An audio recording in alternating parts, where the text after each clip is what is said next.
오늘 이 표현을 보면 그 불의의 값으로 불의를 당한다든지 또 미친 행동이라고 16절에 보면 그 발람의 선지자를 그렇게 해서 미친 행동을 했다 이렇게 말하는 거죠. 2장 1절에 보면 거짓 선생들이 나오고 멸망케 할 이단이 나옵니다.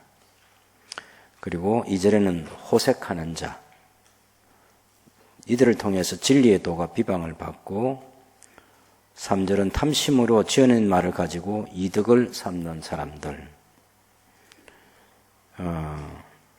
근데 하나님께서 심판을 지체하지 아니하고 멸망을 준비하고 있다는 것을 예고합니다. 4절에 보면 하나님이 범죄한 천사들을 용서하지 아니하시고 지옥에 던져 어두운 구덩이에 두어 심판대까지 지키게 하셨으며 범죄한 천사들에 대한 심판도 하나님이 하시고 그 다음에 5절에는 옛 세상을 하나님이 용서하지 아니하신데 이 옛 세상은 노아 시대를 말합니다.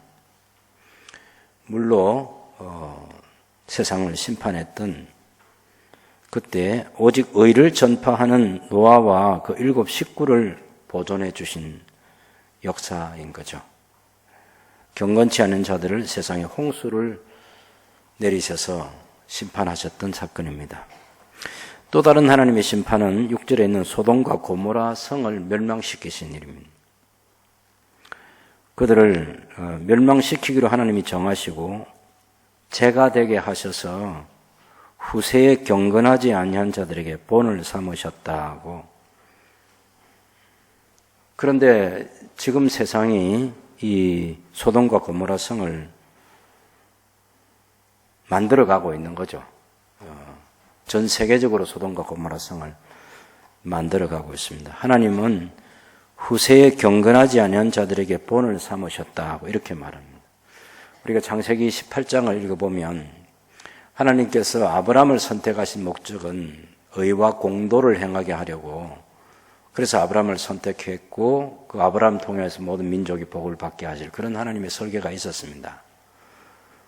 그런 그 하나님의 목적, 선한 목적을 아브라함에게 알려주면서 또 다르게 알려준 메시지가 소돔과 고모라 성의 멸망에 대한 그런 예언이었습니다.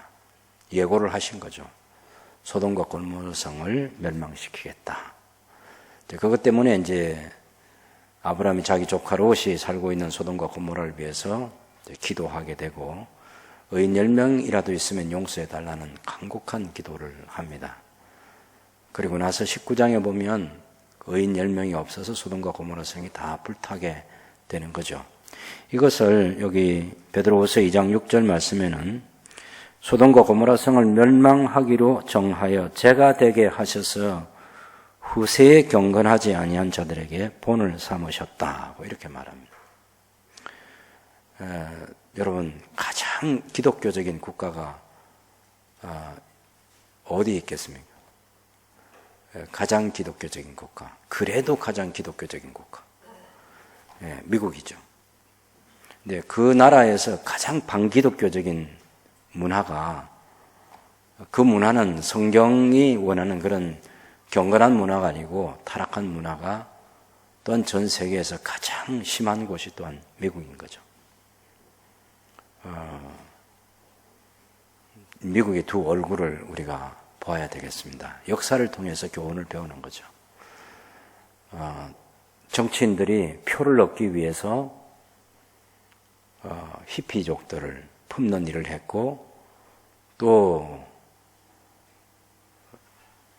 옷을 벗고 사는 그런 촌도 만들어주고 또 동성애자들도 또 마음대로 그렇게 하도록 내버려 두고 다 표를 얻기 위한 정치인들이 방치해 두었기 때문에 역사가 그렇게 만들어진 거죠. 굉장히 무서운 역사입니다. 성경이라고 하는 이 표준을 가지고 건국했던 미국이 성경을 버리고 있는 거죠. 그 중심에는 사람이 제일 중요한 거죠. 사람.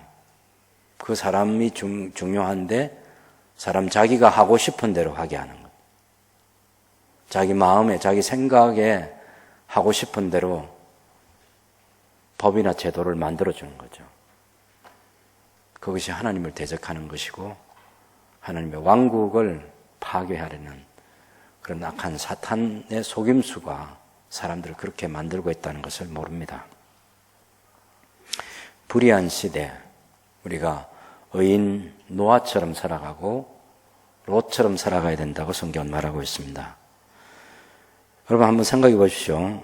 5절에 있는 말씀대로 하나님께 옛 세상을 용서하지 아니하시고 오직 의를 전파하는 노아와 그 7 식구들을 보존하시고 경건하지 아니한 자들의 세상에 홍수를 내리셨다.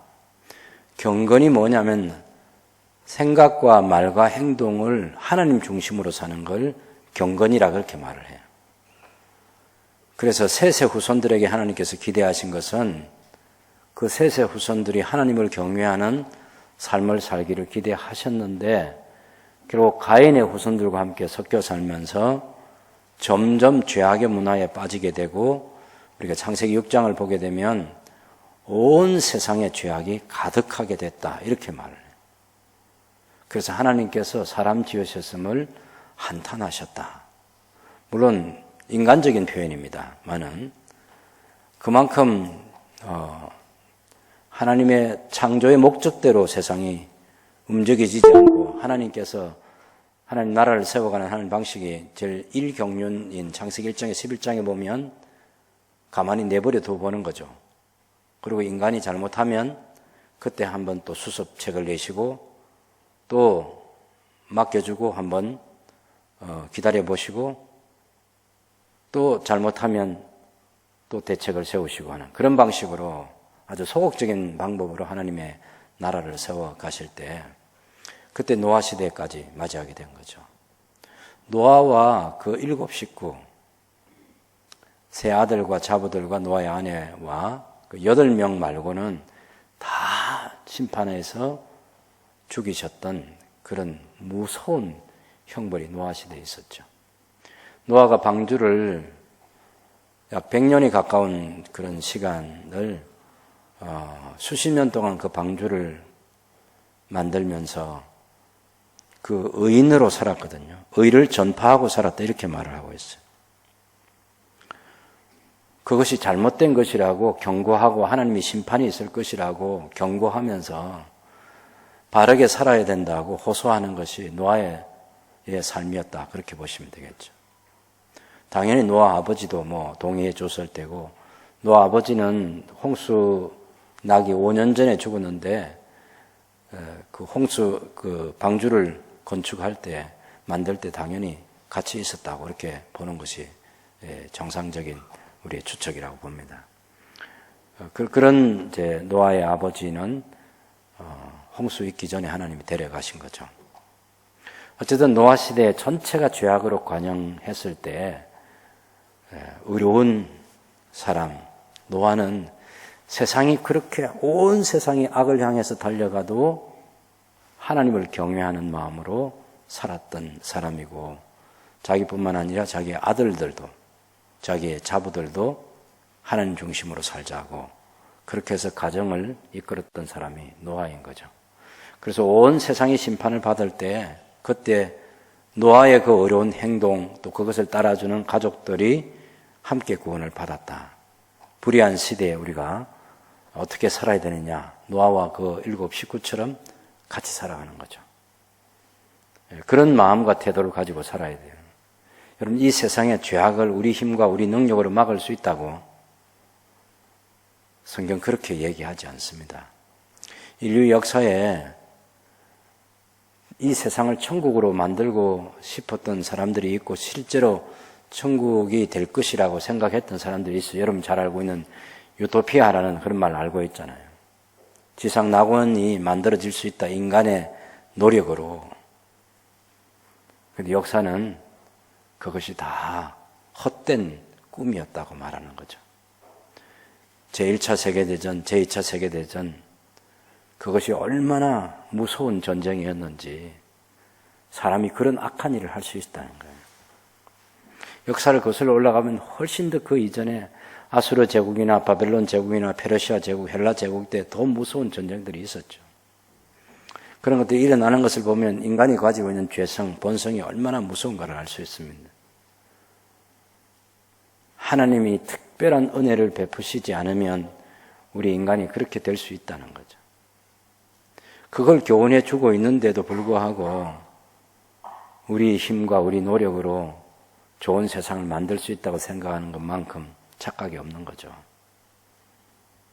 누구 말을 믿을 수 있겠습니까? 어떤 정치인을 기대할 수 있나요? 어떤 세계의 지도자를 우리가 만날 수 있을까요? 우리 생애에 만나지 못할 것입니다. 모르겠어요. 제가 알고 있는 성경과 역사를 가지고 미래를 내다보면 우리 주님 오실 때까지 인간은 스스로 지상낙원을 만들지 못한다. 왜냐하면 구원받지 못한 우리 인간의 마음속에는 하나님께서 가정하게 여기시는 그런 탐욕과 교만이, 그런 오만함이 가득하기 때문에 그렇습니다. 이 욕심은 이루 말할 수 없는 욕심이에요. 그 누구도 채워줄 수 없는 마음이에요.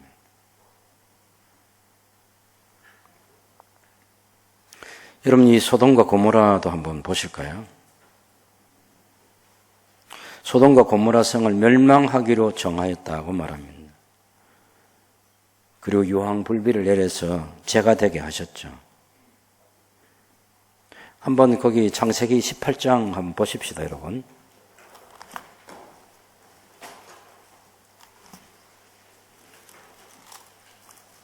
창세기 18장.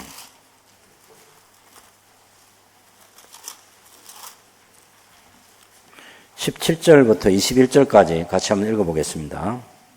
창세기 18장 17절에서 21절입니다. 여호와께서 이르시되 내가 하려는 것을 아브라함에게 숨기겠느냐. 아브라함은 강대한 나라가 되고 천하 만민은 그로 말미암아 복을 받게 될 것이 아니냐. 내가 그로 그 자식과 권속에게 명하여 여호와의 도를 지켜 의와 공도를 행하게 하려고 그를 택하였나니 이는 나 여호와가 아브라함에게 대하여 말한 일을 이루려 함이니라. 여호와께서 또 이르시되 소돔과 고모라에 대한 부르짖음이 크고 그 죄악이 심히 무거우니 내가 이제 내려가서 그 모든 행한 것이 과연 내게 들린 부르짖음과 같은지 그렇지 않은지 내가 보고 알려 하노라. 그래서 하나님께서 직접 방문했죠. 19장 1절에 보면 저녁 때에 그 두 천사가 소돔에 이르니 마침 롯이 소돔 성문에 앉아 있다가 그들을 보고 일어나 영접하고 땅에 엎드려 절을 해서 롯의 간청을 듣습니다. 3절에 간청하며 그제서야 돌이켜 그 집으로 들어오는지라. 롯이 그들을 위하여 식탁을 베풀고 무교병을 구우니 그들이 먹으니라. 여러분 4절부터 11절까지 읽어보겠습니다. 그들이 눕기 전에 그 성사랑 곧 소돔 백성들이 노소를 막론하고 원근에서 다 모여 그 집을 애워싸고 롯은 부르고 그에게 이르되 오늘 밤에 내게 온 사람들이 어디 있느냐 이끌어내라. 우리가 그들을 상관하리라. 롯이 문 밖에 무리에게로 나가서 뒤로 문을 닫고 이르되 청하노니 내 형제들아 이런 악을 행하지 말라. 내게 남자를 가까이 하지 아니한 두 딸이 있노라. 청하건대 내가 그들을 너희에게로 이끌어내리니 너희 눈에 좋을 대로 그들에게 행하고 이 사람들은 내 집에 들어와선즉 이 사람들에게는 아무 일도 저지르지 말라. 그들이 이르되 너는 물러나니라. 또 이르되 이 자가 들어와서 거류하면서 우리의 법관이 되려 하는도다. 이제 우리가 그들보다 너를 더 하고 롯을 밀치며 가까이 가서 그 문을 부수려고 하는지라. 그 사람들이 손을 내밀어 롯을 집으로 끌어들이고 문을 닫고 문 밖에 무리를 대소를 막론하고 그 눈을 어둡게 하니 그들이 문을 찾느라고 헤매었더라. 여러분 거기 잘 묘사된 거 보시면 아버지가 딸을 내주겠다는 거 아니에요. 그러면서 자기 집 들어온 손님인 남자의 모습을 하고 있는 천사죠. 그들을 보호해 주려고 하는 거죠. 그러니 우리 베드로후서가 얘기하는 것처럼 그동안 롯이 그 땅에 소돔과 고모라 성에 살면서 생업 때문에 거기 살면서 얼마나 많은 심령이 상하고 괴로운 그런 시간을 많이 보냈겠습니까? 그런데 이 마지막 소돔과 고모라 성에는 하나님 심판이 집행되기 직전에 일어난 일이잖아요. 소돔과 고모라 성 사람들은 여자는 관심도 없어요. 남자에게 관심이 있는 우리가 상관하겠다. 그 남자를 주지 않으려고 두 딸을 포기하려는 그 아버지의 심정 우리가 헤아릴 수 있어야죠. 물론 그것이 옳다는 건 아닙니다. 그러나 얼마만큼 그 동성 연애가 잘못된 것이라고 롯이 알았으면 그렇게 하려고 했을까? 네. 성은 딱 두 개밖에 없는 거잖아요. 우리가 젠더라는 제3의 성을 만들어가지고 수십 가지의 또 젠더의 그런 또 다른 성들을 그렇게 만들고 있습니다만은 성경은 너무 명백하죠. 하나님께서 사람을 만드시되 남자와 여자로 창조하셨다. 무슨 해석이 필요합니까? 그거 외에는 모든 것이 다 잘못된 성인 거죠. 인간이 상상해서 만들 수 있는 그런 성들은 다 인간의 본성, 타락한 본성, 하나님께서 내버려 두신, 하나님께 버림받은 인간의 본성에서 나온 죄악인 거죠. 그것이 로마서 1장이 얘기하는 거 아니겠습니까? 여자가 여자끼리, 남자가 남자끼리. 제가 오래전에 영국에 여행을 할 때, 그때 스위스에 살고 있는 사람들이 제게 스위스 교회에 와서 그런 집회를 해달라고 부탁한 적이 있습니다. 이유를 물어보니까 자기 교회에 동성끼리 아파트에 살고 있는 사람이 그 교회에 나오고 있다는 거예요.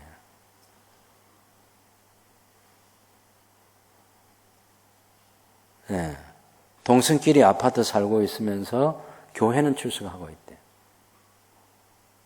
근데 교회가 방치해두고 있는데 물론 그 사람은 그걸 괴로워하는 거죠. 이건 성경이 금하고 있는 동성애가 교회 안에 있는 신자들에게까지 영향을 미치고 있는데 자기 교회는 어떤 조치를 취하고 있지 않다 하는 것에 대한 아픔인 거죠. 여러분 미국이라는 나라 예를 들어 보면 거기 동성애를 하는 사람이, 그건 동성애라는 말 좋은 말이고 동성연애를 하는 거죠, 사실은. 동성끼리 결혼해서 살려고 하는 거죠. 그런 사람이 신부도 되고 목사도 되고. 교회 가보면 다 무지개 깃발 다 달아놨습니다. 그러면서 큰 교단을 이루고 있어요. 재산도 어마어마하게 많아요.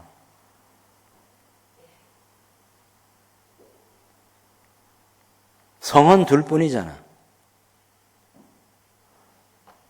우리나라가 그런 오염된 소위 선진국이라고 하는, 선진국이 별개예요. 돈만 많으면 선진국이 되는데. 그런 잘못된 문화를 우리가 수입하려고 하는 거예요. 저는 우리나라 대통령이 이 시대의 대원군이 되면 좋겠다는 생각을 해봅니다. 이제 청와대에 그런 대사들 중에 그런 동성끼리 사는 사람도 청와대를 방문하고 청와대에서 환영해주고,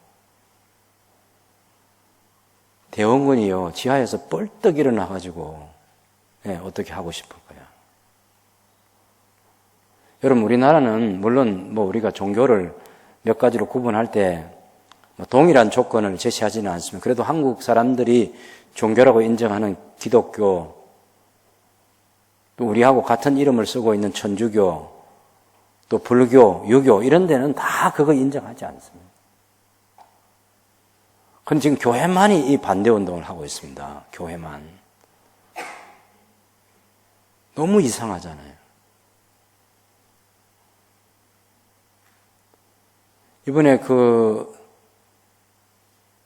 장례식 치를 때 자기 어머니를 장례식 치르면서 자기가 어디에 소속되어 있는 사람인지 그 신분이 밝혀지지 않습니다. 그래도 이런 동성연애가 잘못됐다는 것을 말하지 않을 뿐만 아니라 그런 사람들을 보호해 주기 위한 법을 만들기 위해서 법을 만드는 사람들이 아주 심각한 상태까지 놓여 있는 거죠. 정상적인 게 아니라 인간의 죄성이고 본성입니다. 그래서 우리 그리스도인들은 이 불의한 시대를 살아가면서 노아처럼 롯처럼 어려운 심령으로 탄식하면서 우리가 기도할 뿐만 아니라 저항하고 대한민국이 여러분 이렇게 살기 좋은 아름다운 나라가 하나님의 말씀에 정면 대치되는 세상을 만들려는 사람 앞에 굴복하면 안 되는 거죠. 아직은 기독교인들이 수백만 명이지 않습니까? 그런 동성을 합법화해달라는 사람들은 숫자가 얼마 안 됩니다. 아직은 자기들이 성소수자라 그렇게 부르잖아요.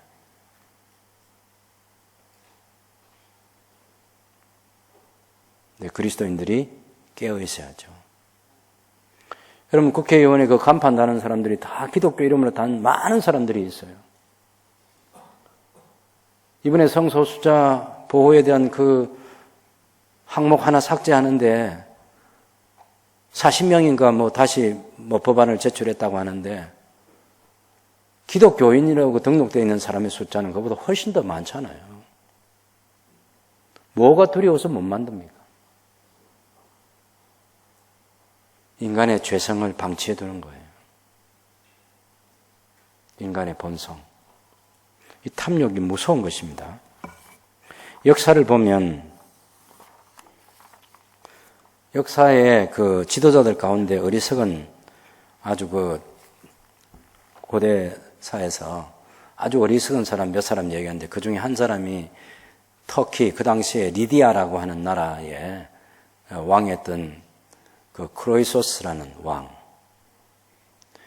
거기서 이제 금이 나와가지고 어마어마한 부를 가지게 된 거예요. 이 사람은 재물에 대한 욕심 가지고 자신이 부를 누리고 권력을 누린 이거 자기가 가장 행복하다고 생각했던 사람인데 나중에 그 우리가 알고 있는 고레스 왕과 싸워서 패배해가지고 주전 539년에 그 왕국이 완전히 멸망합니다. 재물욕, 권력, 그런 잘못된 기준을 가지고 행복으로 생각하는 사람이 자기 인생의 마지막에 그렇게 후회하고 탄식했던 거죠. 그렇지만 그 사람이 나쁜 사람이에요. 평범한 인간입니다. 죄성을 가진 누구든지 가지는 그 권력과 재물에 대한 탐욕인 거죠.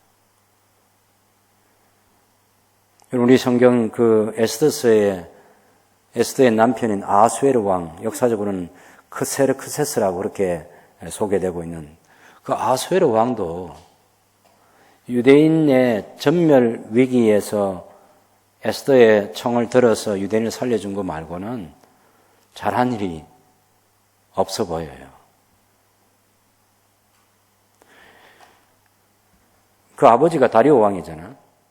다리오 왕 앞에 이제 캄비세스 2세라는 왕이 있고 그 앞에가 고레스 왕인데 고레스 왕 때에 이 제국화를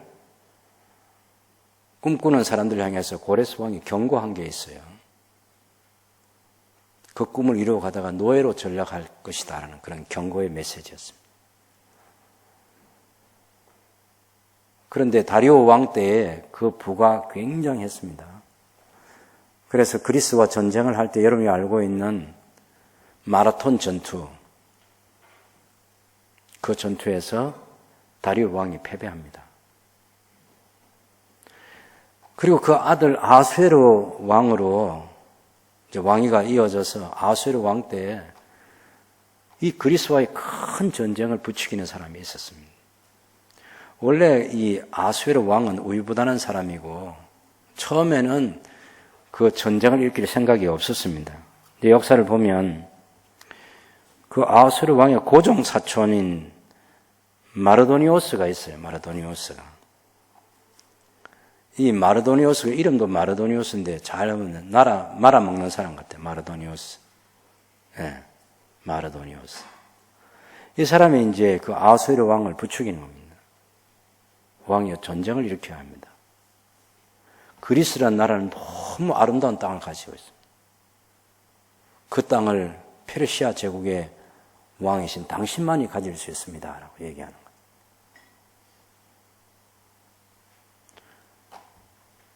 이런 부추김이 있을 때 처음에는 이 아수에로 왕이 공론화해서 궁중 대신들의 그 의견을 물어봅니다. 그런 과정에 또 이 마르도니오스가 딱 잘라서 말합니다. 왕이여 전쟁을 해서 그 그리스 땅을 차지해야 됩니다. 그 말을 듣고 있던 이 아수에로 왕의 숙부가 있어요. 그 숙부 이름이 아르타바노스라는 사람인데 이 아르타바노스가 전쟁을 일으키는 것을 반대합니다. 신중하게 결정해야 한다고. 결국 전쟁하지 말라고 경고하는 거죠. 근데 그런 숙부의 말을 듣고 마음이 굉장히 흔들려요. 그리고 밤에 잠을 자는데 한 남자가 나타나가지고 그 꿈에 왕이 한번 전쟁을 결정한 것을 취소하면 왕의 채통이 서지 않을 뿐만 아니라 큰 화를 당하게 될 것이라고. 그 꿈을 꾸고 나서는 너무 또 이 갈등이 되잖아요. 숙부의 말을 들어야 하는지 꿈대로 해야 되는지. 그런 고민하던 이 왕에게 처음에는 그 꿈을 무시하고 또 잠드는데 또다시 얘기하고 그 숙부한테 얘기를 하죠. 그래서 숙부가 그 꿈 얘기를 하는 아수에로 왕에게 그 개꿈이라고. 예.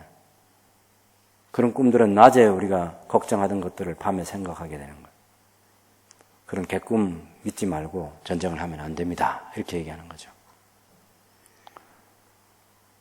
그런데 그 꿈을 자기의 숙부 말을 안 듣고 결국은 꿈대로 행동합니다. 전쟁을 일으키기로 결정하는 거죠. 왜냐하면 자기 마음속에 탐욕이 있어요. 과시욕이 있는 거예요. 내가 그래도 제국의 왕인데 그런 땅 정복해서 내 땅 삼으면 되지 않아. 그래서 고종 사촌 마르도니오스가 계속해서 부추기고 꿈에 나타난 그 한 남자가 계속해서 그 꿈대로 할 것을 2번, 3번 이렇게 반복해서 얘기를 하고. 여러분, 꿈대로 살면 되겠습니까? 꿈. 여러분도 개꿈 많습니다. 개꿈. 대부분 다 개꿈이에요. 하나님 주신 꿈이 아니면 개꿈입니다. 근데 사람은 그 꿈 때문에 굉장히 많은 혼란을 갖는 거죠.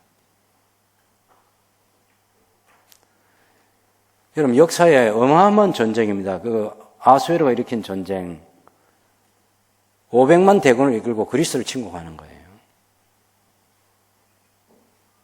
그러니 그때 당시에 그리스가 20만, 30만 밖에 안 됐을 텐데 그런 많은 함대와 육군을 이끌고 육군과 해군을 동원해서 그건 뭐 그리스를 그냥 덮어버리면 되는 거죠. 덮어버리면 되는 거.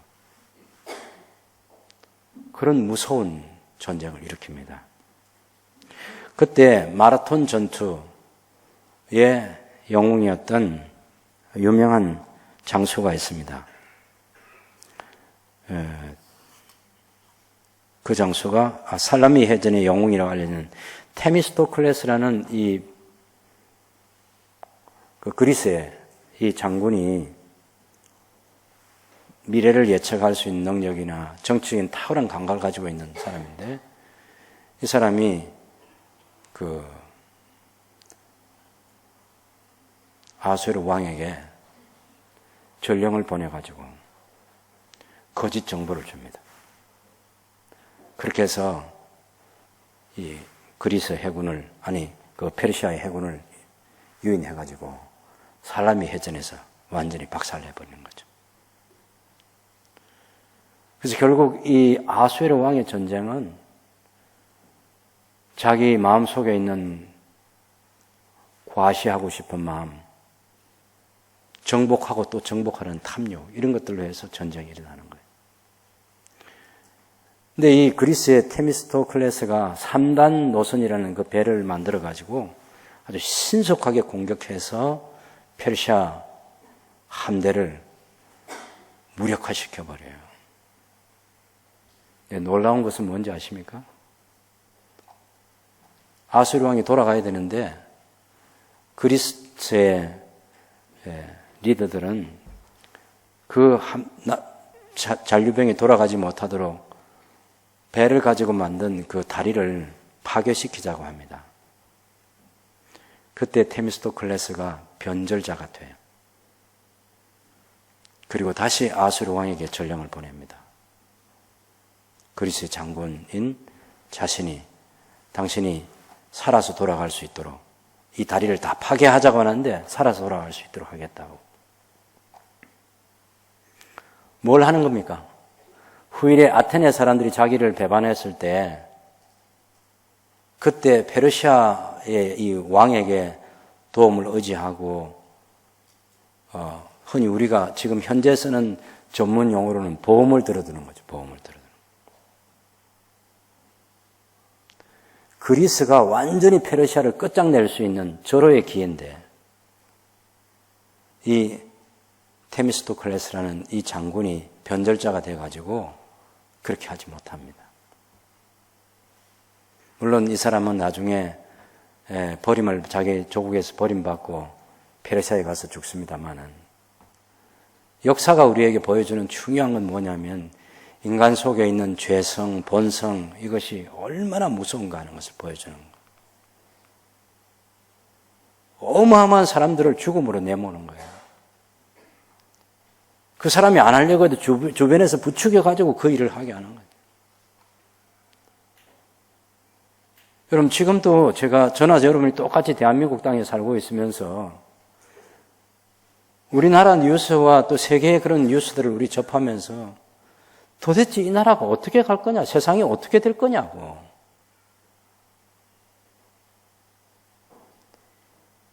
인간 속에 있는 탐욕이 있는 거죠. 죄성.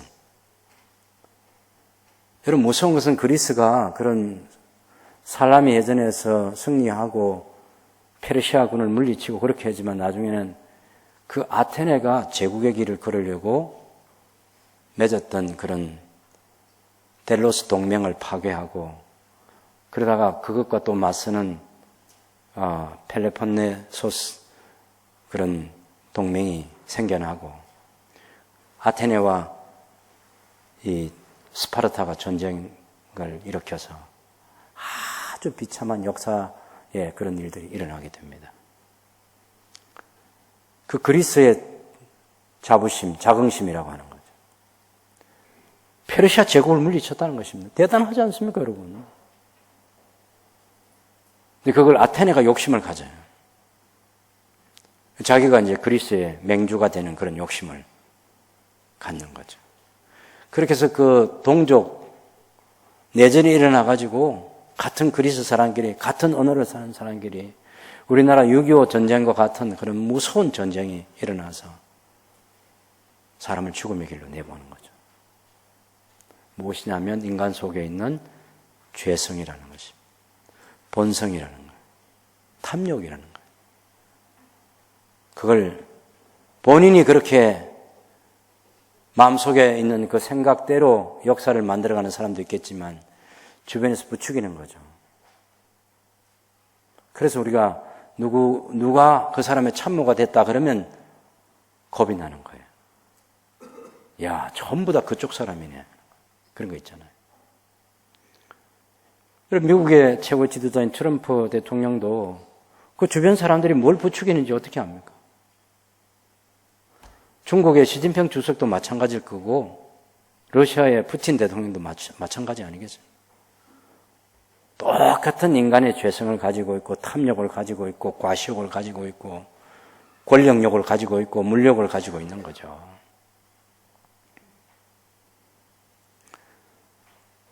우리 시대에 접하고 있는 이런 이 시대의 흐름과 관련해서 제가 이 시대가 불의한 시대라고 말할 때 그 불의한 시대를 불의한 사람들이 만들어내는 것이고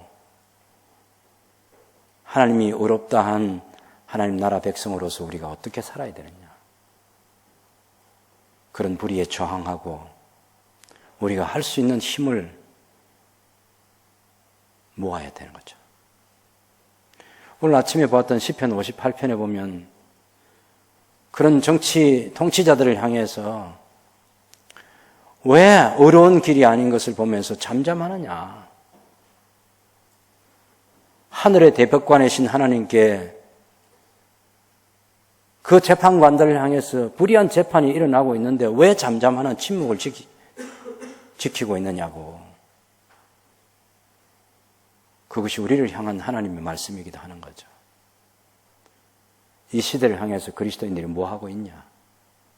물론 저는 일부 기독교 지도자들과 성도들이 하고 있는 것에 대해서 제가 뭐 전적으로 동의하거나 또 그쪽으로 다 우리가 가자든지 제가 그런 얘기를 하는 게 아니에요.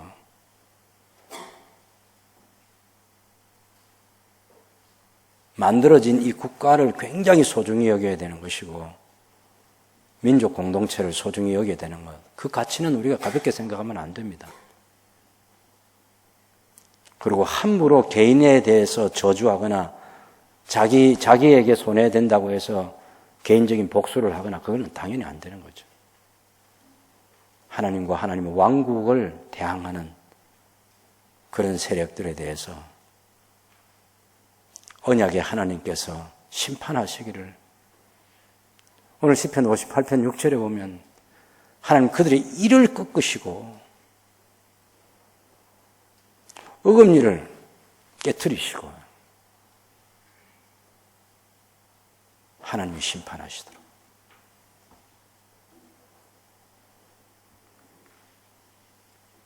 여러분 점점 더 어려워질 것 같은 생각이 듭니다. 아마 모르겠어요. 조금 여러분 가운데 어렵고 경건한 삶을 살고자 하는 사람들은 우리 주님 빨리 오시면 좋겠다라는 이 간절한 마음을 가지고 기도할 수도 있다고 봅니다. 우리가 살아갈 세상이 너무 비성경적인 반기독교적인 그런 세상으로 바뀔 것이기 때문에. 여러분 정권이 바뀐다고 희망이 되겠습니까? 그래도 바꿔봐야 되지 않겠느냐 그렇게 말하는 사람들도 있겠죠.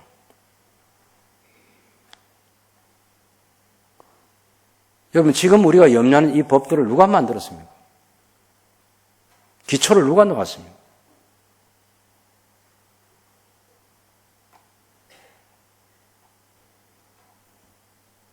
우리가 인간의 죄성, 인간 본성을 두려워해야 하는 것입니다.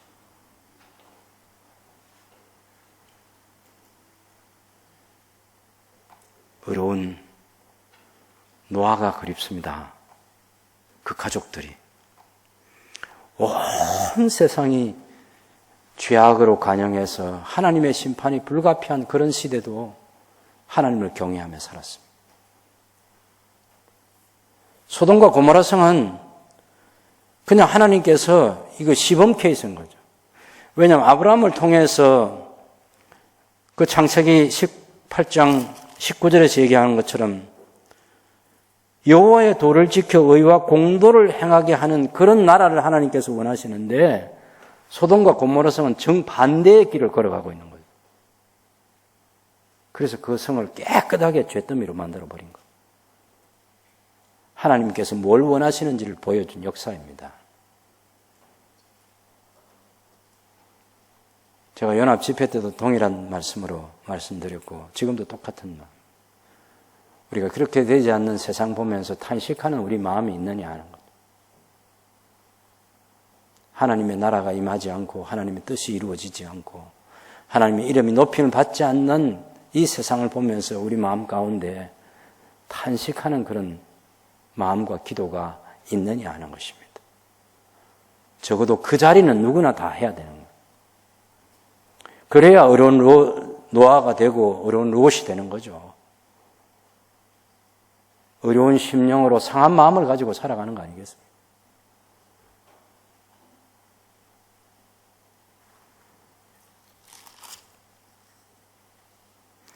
여러분, 합법적이지 않는 결혼을 한 그런 지도자들은 역사에 많이 있어도 이제 저런 가장 기독교적인 나라라고 하는 그런 곳에 대통령 후보로 나오는 젊은 친구가